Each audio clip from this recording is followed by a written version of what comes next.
Evan Riley with Visitor from a Distant Star as we continue on with our story about the alien Audion portraying an Egyptian by the name of Ra is about ready to meet one of the most powerful rulers on earth, a pharaoh of Egypt. It says before the Audion knew it, he was inside the great palace of Pharaoh Khufu. As a so-called commoner, Ra had to pretend that he was in awe of the structure.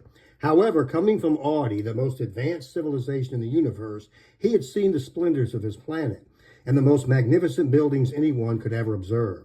Compared to them, this earthly king's palace was nothing more than a child's playhouse. Once inside Pharaoh's throne room, Ra noticed that there was quite a crowd of people. Guards, advisors, some of the king's royal court, and about a half-dozen magic practicing priests. One of the king's advisors escorted Ra closer to the throne. Two bare-chested soldiers stood before the throne. A slave, also bare-chested, stood next to the king, fanning him with feathers mounted on top of a long pole. It was very hot inside the palace. As the audience stood before Pharaoh Khufu, he could tell that the king was sizing him up, as it were. All pharaohs were considered to be the living god Ra.